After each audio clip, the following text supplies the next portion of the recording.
Hello everyone, this is Akansha and welcome back to my YouTube channel. I am here with my new another video and it's 25 of the January. Almost कुछ 98-97 days बच रहे हैं. तो बाकी overall day का मैं बात करूँ तो ओके था. मतलब मैंने जो भी स्ट्रैटेजी बनाई, बस एक चीज़ में से मिस्टेक क्या हुई कि मैं जब टू डू लिस्ट बना रही थी मेरे माइंड में बिल्कुल नहीं आया कि आज संडे है और मुझे AITS भी अटैम्प्ट करना है जो मेरा बैकलॉग में था. और शायद मैंने अपने लास्ट वीडियो में बोला भी है ये चीज़ कि मैं AITS देने वाली हूँ, बट अनफॉर्चुनेटली मैं नहीं दे पाई. और मेरे साथ ये चीज़ है कि मैं जब टू लिस्ट बनाती हूँ तो बहुत सोच के बनाती हूँ कि मुझे क्या प्रायोरिटाइज करना है, कौन से चैप्टर्स लेने हैं. एंड फिर वो करने के बाद फिर अभी मुझे 2-3 घंटे मालूम चला कि संडे मुझे टेस्ट देना था तो वो चीज़ नहीं हो पाई. तो थोड़ा सा रिग्रेट है, लेकिन हाँ मतलब ऐसे प्रोडक्टिव गया डे तो उतना ज़्यादा रिग्रेट नहीं. कभी कभी होता है आप डिस्ट्रैक्ट हो जाते हो. डिस्ट्रैक्ट क्या, वो तो चॉइस है. मुझे जहाँ तक लगता है कि इस टाइम पे अगर डिस्ट्रैक्शन आ रहा है तो इट मीन्स कि ये चॉइस से हो रहा है. उतना या तो आप गोल को लेकर मोटिवेटेड नहीं हो या फिर डिसिप्लिन्ड नहीं हो. तो हाँ, तो यही है. खैर आज मैंने क्या क्या करा वो देखते हैं. मैं सुबह तो पहले ही 9 बजे से मैं पढ़ने बैठ गई थी. उसके बाद फिर मैंने सबसे पहले अपना कोऑर्डिनेशन कंपाउंड का वन शॉट चैप्टर कंप्लीट करा. लगभग 2-3 बज गए थे मुझे उतना ही करने में.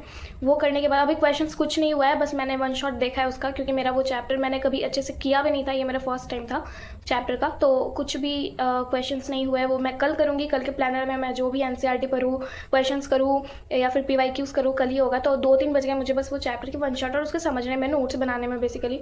तो इतना हुआ है. फिर 4-5 बजे मैं अपना बायो कर रही थी, मॉर्फोलॉजी. मैंने वन शॉट नहीं देखा उसके लिए, मेरे पास प्रॉपर नोट्स पड़े हुए थे और मैं एक बार RTS में पूछ भी रखा था, तो मुझे वो चैप्टर अच्छे से याद था. बस रिवीजन की नीड थी तो मैंने उसको रिवाइज़ कर लिया. और फिर देन अभी मैं थर्मोडायनेमिक्स का PYQs कर रही थी तो वो भी हो गया है. अब बाकी रह जाता है शायद मैंने कोई चैप्टर सेमी कंडक्टर का 1-2 लेक्चर है मेरा अभी भी बचा हुआ, तो वो करना है, अभी मैं करूँगी. एंड अगर 9-10 बजे तक हो जाता है तो फिर भी मेरे पास 2-3 घंटे टाइम होंगे. तो उस टाइम में मैं कोई भी ऐसे चैप्टर रिवीजन वाला उठा करके उसके नोट्स रिवाइज कर लूँगी. बेसिकली एक रीज़न ये भी है मेरा टेस्ट नहीं देने का, क्योंकि जो मेरा RTS है ऑफलाइन वाला रियल टेस्ट, वो मेरा 8 फरवरी, हाँ मे बी 8 फरवरी को है. तो इस वजह से भी थोड़ा हेक्टिक हो रहा है, क्योंकि उसमें भी मेरे 3-4 चैप्टर्स आ रहे हैं. लगभग 3-4 केमिस्ट्री में भी चैप्टर्स आ रहे हैं और फिर बायो के भी 2-3-4 ऐसे चैप्टर्स आ रहे हैं. तो बहुत ज़्यादा चैप्टर्स हैं, तो उसको मुझे थोड़ा सा रिवाइज करना है. एंड फिर नेक्स्ट हमारा जो RTS होगा उसमें फुल सिलेबस टेस्ट आएगा, तो उसके लिए भी मेरे को अभी थोड़ा रेडी रहना है. अब बाकी अगर मेरा सिलेबस कंप्लीशन का मैं बात करूँ तो सिलेबस मेरा जहाँ तक कंप्लीट है, बायो कंप्लीट है 11-12 दोनों. इनऑर्गेनिक केमिस्ट्री कोऑर्डिनेशन कंपाउंड चल रहा है, पीरियोडिक टेबल और केमिकल बॉन्डिंग कंप्लीट है. आई नो कि वो चैप्टर मेरे को बहुत बार पढ़ा हुआ है तो वो ईजी है. उसके बाद फिर ऑर्गेनिक केमिस्ट्री में अमाइंस रह जाता है, बायोमोलिक्यूल्स रह जाता है, कुछ प्रैक्टिकल जो भी पार्ट अभी एनटीए ने जो ऐड कर रखा है उसको करना है.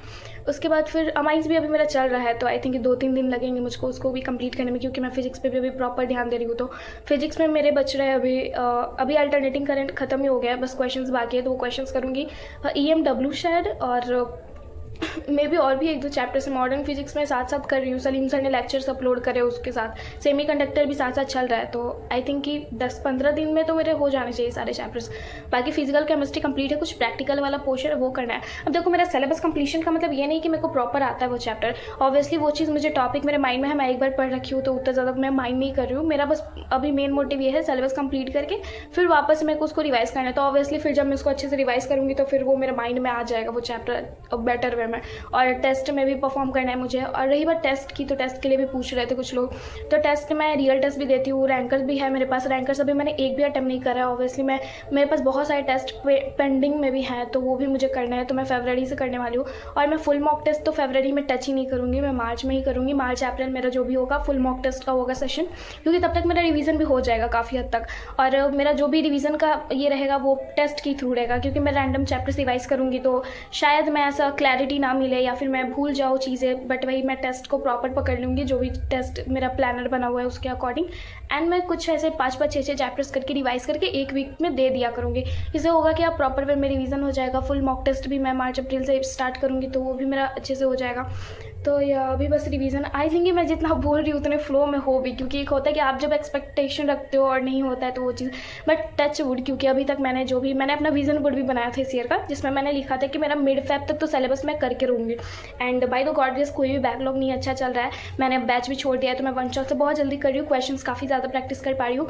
और बाकी विजन बोर्ड में मैंने ये भी लिखा है कि मुझे मार्च तक अपने टेस्ट में कम से कम 600+ स्कोर करनी है अच्छे पेपर के लेवल में. तो यार देखते हैं क्या होता है क्या नहीं. तो अभी यही चल रहा है. मेरे को लगा कि एक बार अपडेट देना चाहिए, क्योंकि मैं कई बार ऐसे बोलते रहती हूँ कि मेरा क्या बचा है क्या नहीं बचा है, लेकिन फिर भी जो नए लोग होते हैं, जो नए लोग वीडियोस देखते हैं, वो पूछते हैं कितना हुआ है कितना नहीं हुआ है. तो इसलिए मैंने कह दिया एंड दैट्स इट. और फिर अचानक से गाना बजने लगा है, क्योंकि विसर्जन है आज, तो वही थोड़ा क्या करें, मैनेज करना पड़ता है। आई नो कि वीडियो में उतनी वॉइस नहीं जा रही होगी, बट मेरे कानों में आती है तो कन्फ्यूज़न होता है। सो लेट्स इट, यहीं ख़त्म करते हैं वीडियो को और मिलते हैं अपने नेक्स्ट वीडियो में नेक्स्ट अपडेट के साथ। Thank you so much for watching, bye bye.